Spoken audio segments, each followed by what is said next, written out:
राधे राधे दोस्तों। आज की हमारी कहानी है इंसाफ। भैया, आज मैं चाय पीने या हालचाल पूछने नहीं आई हूँ।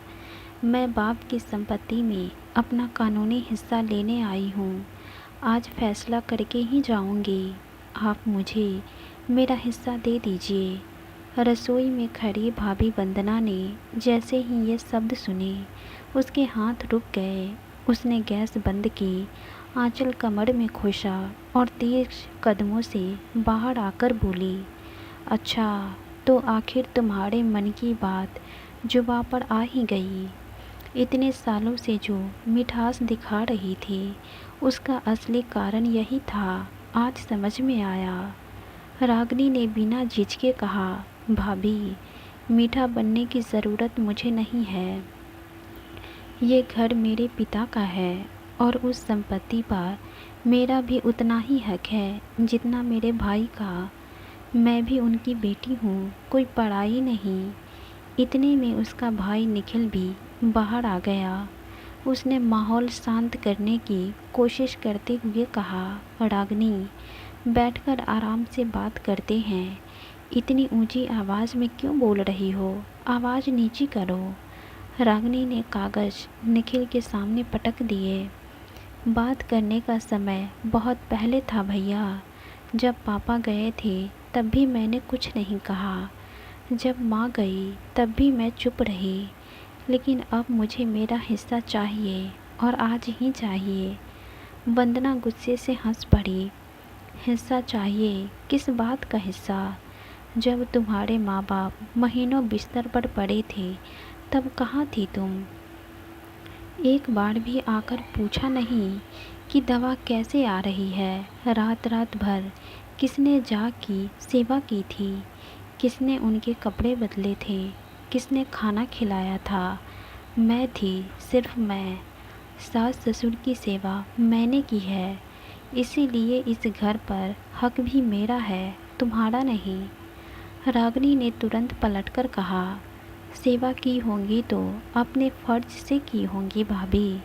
उसका मतलब ये नहीं होता कि मेरे पिता की संपत्ति भी आपकी हो गई। कानून सेवा देखकर हिस्सा नहीं देता, बेटी होने पर देता है। वंदना ने उंगली दिखाते हुए कहा, मुझे कानून मत सिखाओ। शादी के बाद जिस घर की चौखट छोड़ दी, आज उसी घर की ज़मीन याद आ गई। त्योहार पर 2 घंटे के लिए आ जाने से बेटी होने का फ़र्ज पूरा नहीं हो जाता। रागिनी भी पीछे हटने वालों में नहीं थी और बहू बनकर घर संभालने से किसी की बेटी का हक ख़त्म नहीं हो जाता। मैं अपना हक मांग रही हूँ, भीख नहीं। निखिल दोनों की बातें सुनकर परेशान हो चुका था। उसने गुस्से में कहा, बस करो तुम दोनों। पड़ोसी तमाशा देख रहे हैं, शर्म नहीं आ रही दोनों को? लेकिन वंदना अब रुकने वाली नहीं थी। उसने साफ शब्दों में कहा, सुन लो रागिनी, जब तक मैं इस घर में हूँ, इस घर का 1 इंच भी तुम्हें नहीं मिलेगा। चाहे कोर्ट चली जाओ या पंचायत बुला लो। रागिनी ने भी उसी तेवर में जवाब दिया, ठीक है भाभी। अब फैसला घर के अंदर नहीं होगा, गांव के सामने होगा। फिर देखते हैं किसका सच भारी पड़ता है और किसका घमंड। इतना कहकर उसने अपने कागज़ समेटे, निखिल की तरफ एक नज़र डाली और तेज कदमों से बाहर निकल गई। उसके जाते ही पूरे घर में ऐसा सन्नाटा छा गया जैसे आने वाले तूफान की आहट सबको सुनाई दे चुकी हो। अगली सुबह पूरे गांव में एक ही चर्चा थी कि निखिल के घर संपत्ति को लेकर बड़ा झगड़ा हो गया है। दोपहर होते होते रागिनी अपने मामा सुरेश और 2-3 रिश्तेदारों के साथ घर पहुंच गई। आंगन में कुर्सियां डाली गई। पड़ोस के कुछ बुजुर्ग भी आकर बैठ गए। निखिल का चेहरा उतरा हुआ था, लेकिन वंदना के चेहरे पर अब भी वही अकड़ साफ दिखाई दे रही थी। रागिनी ने सबके सामने कहा, मैं किसी का घर उजाड़ने नहीं आई हूँ। मुझे सिर्फ मेरे पिता की संपत्ति में मेरा हिस्सा चाहिए। अगर प्यार से बात हो जाती तो पंचायत बुलाने की नौबत नहीं आती। वंदना ने बात पूरी होने से पहले ही ताली बजाते हुए कहा, वाह, कैसी भोली बन रही हो अब। सच तो यह है कि तुमने अपने ससुराल में खर्च चलाना मुश्किल हो रहा है, इसीलिए अब मायके की ज़मीन याद आ गई। रागिनी का चेहरा तमतमा गया। भाभी, मेरे ससुराल की चिंता छोड़िए, अपने शब्द संभाल कर बोलिए। वंदना ने कुर्सी से उठते हुए कहा, क्यों संभालूं? जो सच है वही बोल रही हूँ।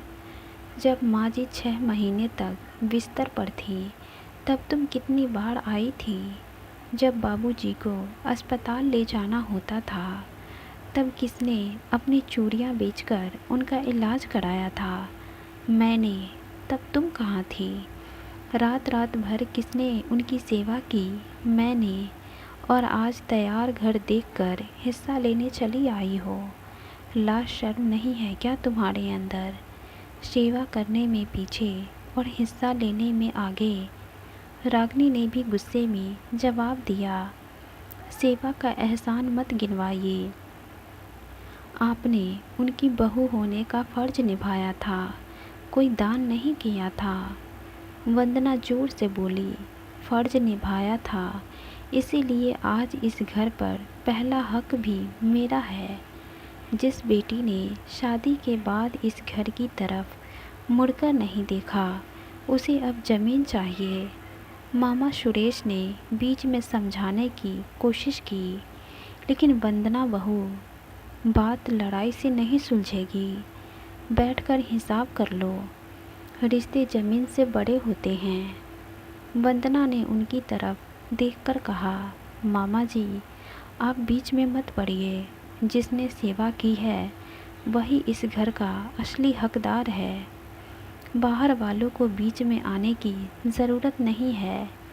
निखिल ने पहली बार सख्त आवाज़ में कहा, वंदना, मामा जी से इस तरह की बात मत करो, तुम्हें शर्म नहीं आ रही? लेकिन वंदना का गुस्सा 7वें आसमान पर पहुंच चुका था। आज भी आप अपनी बहन के साथ खड़े हो जाइए। जब आपके माँ बाप की सेवा करनी थी तब तो कोई नहीं आया था, अब सबको हिस्सा चाहिए। रागिनी ने अपने बैग से एक पुरानी डायरी और कुछ कागज़ निकाले, उन्हें हाथ में पकड़कर बोली, ठीक है भाभी, आप बार बार सेवा की बात कर रही हैं ना। अब अगली बैठक में मैं भी कुछ ऐसे सबूत लेकर आऊँगी जिन्हें देखकर शायद आपकी आवाज़ अपने आप धीमी हो जाएगी। उस दिन फैसला भी होगा और सच भी सबके सामने आएगा। रागिनी की यह बात सुनकर पहली बार वंदना सोच में पड़ गई। उसके चेहरे का आत्मविश्वास हल्का सा डगमगाया, लेकिन उसने तुरंत खुद को संभाल लिया और तिरस्कार से बोली, जो करना है कर लो, इस घर से खाली हाथ ही जाओगी। आंगन में बैठे लोग एक दूसरे का चेहरा देखने लगे। किसी को भी समझ नहीं आ रहा था कि रागिनी किन सबूत की बात कर रही है, लेकिन इतना ज़रूर लग रहा था कि अगली बैठक में सिर्फ बहस नहीं होगी, कोई बड़ा खुलासा होने वाला है। रागिनी ने जैसे ही फाइल वापस बैग में रखी, वंदना उसके बिल्कुल सामने आकर खड़ी हो गई। उसने गुस्से में कहा, ज़्यादा चालाक बनने की कोशिश मत करो। 2 कागज़ लेकर आ गई तो समझ रही हो कि ज़मीन तुम्हारे नाम हो जाओगी। इतना चालाक मत बनो तुम। जब इस घर में ईंट ईंट जोड़ने की बारी थी तब तुम्हारा कहीं पता ही नहीं था। अब मकान तैयार हो गया तो देखकर हिस्सा चाहिए। जब तुमने कुछ किया ही नहीं तो सबूत कहाँ से लाओगी? और झूठ बोलोगी तो और फंसोगी समाजी के सामने। रागिनी भी तमतमाकर बोली, भाभी, मुझे आपका बनाया हुआ घर नहीं चाहिए।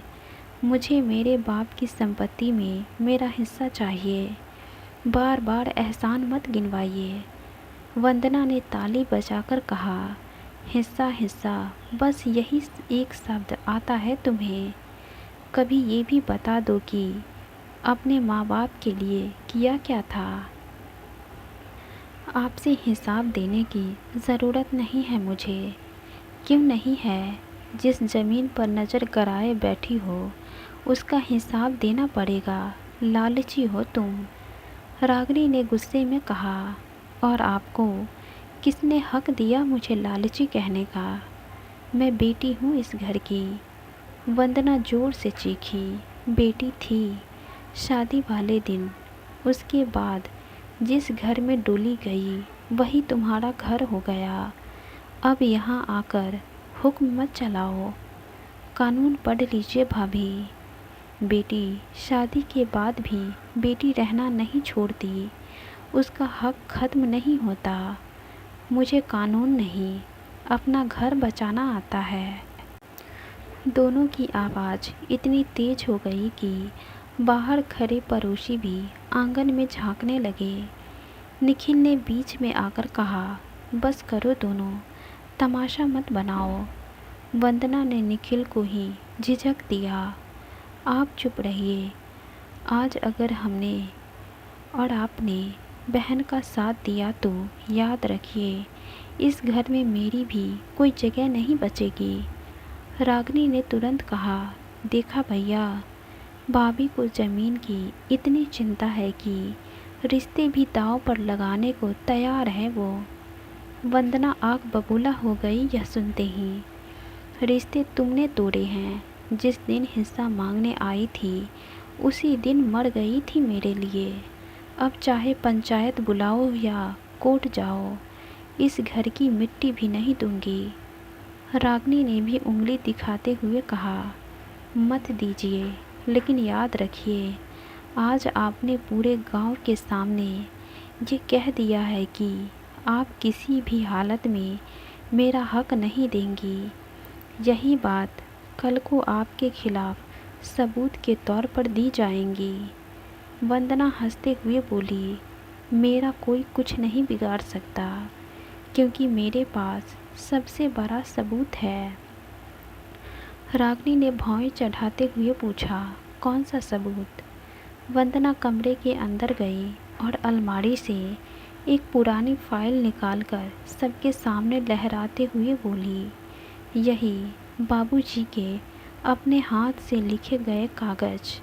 इन्हें पढ़ने के बाद तुम्हारे हिस्से वाली सारी अकल 5 मिनट में निकल जाएगी। रागिनी ने फाइल देखते ही मुस्कुराकर कहा, अच्छा, तो आखिर आपने वो फाइल निकाल ही ली। ठीक है भाभी, अब इसके सबके सामने खोलिए, देखते हैं आखिर इसमें है क्या। आज फैसला भी होगा और किसी एक का घमंड भी टूटेगा। वंदना ने गुस्से में फाइल पंचायत के सामने रख दी। लो, आज सब साफ हो जाएगा। रोज़ रोज़ हिस्सा हिस्सा चिल्लाने वाली को भी पता चल जाएगा कि बाबूजी क्या चाहते थे। गांव के सबसे बुजुर्ग रामलाल जी ने फाइल खोली। अंदर बाबूजी के हाथ से लिखा एक लंबा पत्र था। उन्होंने पढ़ना शुरू किया। मेरे जाने के बाद अगर मेरी बेटी रागिनी कभी संपत्ति में अपना हिस्सा मांगे तो पहले उससे एक बात ज़रूर पूछना कि क्या उसे अपने भाई का घर बचाना है या ज़मीन का टुकड़ा चाहिए। अगर इसे सच में पैसों की ज़रूरत हो तो निखिल अपनी हैसियत के अनुसार उसकी मदद करे, लेकिन अगर सिर्फ ज़मीन बांटने की ज़िद हो तो मैं अपनी बेटी से यही कहूँगा कि मैंने उसे लालच नहीं, रिश्तों की कीमत सिखाई है। पूरा आंगन शांत हो गया। पत्र में आगे लिखा था, ये घर निखिल और उसकी पत्नी ने मेरी आंखों के सामने संभाला है। मेरी बीमारी में बहू ने दिन रात सेवा की है। इसलिए मेरी इच्छा है कि यह घर बटे नहीं, मेरे बेटा और बहू को मिले। मेरी बेटी अगर अपने पिता की सीख को याद रखेगी तो कभी इस घर में दीवार खड़ी नहीं होने देगी। रामलाल जी ने पत्र बंद किया और रागिनी की तरफ देखा। बेटी, कानूनी बात अपनी जगह है, लेकिन आज हम तुम्हारे पिता की आखिरी इच्छा पढ़ रहे हैं। अब फैसला तुम्हें करना है। रागिनी का चेहरा उतर चुका था। अभी तक जो आवाज़ पूरे आंगन में सबसे ऊंची थी, वही अब काँप रही थी। उसने धीरे से निखिल की तरफ देखा। निखिल की आंखों में आंसू थे, लेकिन उसने एक शब्द भी नहीं कहा, क्योंकि वो अपनी बहन को बहुत मानता था। इसलिए पूरी बहस में भी उसने उससे कुछ नहीं कहा।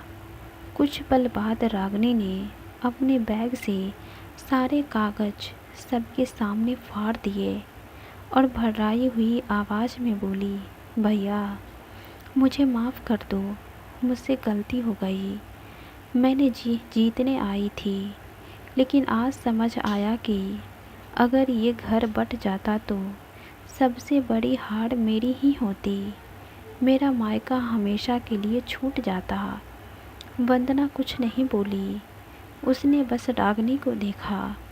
रागिनी उसकी तरफ मुड़ी और बोली, भाभी, आपने मुझे बहुत कड़वी बातें सुनाई। उनका दुख रहेगा, लेकिन मैं भी जिद में अंधी हो गई थी। मुझे लगा सिर्फ हिस्सा ही मेरा सम्मान है। आज बाबूजी की लिखी बात ने मुझे समझा दिया कि सम्मान रिश्ते बचाने में है, तोड़ने में नहीं। वह निखिल के पैरों के पास बैठ गई और रोते हुए बोली, आज के बाद मैं इस घर की ज़मीन का नाम भी नहीं लूँगी कभी। मेरा हिस्सा अगर कहीं है तो बस इस घर के प्यार में है, आपकी और भाभी के प्यार में है। रामलाल जी ने गहरी सांस लेते हुए कहा, संपत्ति बंटने से पहले अगर लोग अपने माँ बाप की सीख पढ़ लिया करें, उसे याद कर लिया करें, तो आधे झगड़े वहीं ख़त्म हो जाए। उस दिन रागिनी खाली हाथ अपने ससुराल लौटी, लेकिन पहली बार उसे एहसास हुआ कि लालच में जीती हुई लड़ाई भी इंसान को अंदर से हरा देती है। वही उसके जीवन का सबसे बड़ा सबक बन गया। अगर कहानी दिल को छू गई हो तो लाइक, शेयर और सब्सक्राइब ज़रूर करें। धन्यवाद।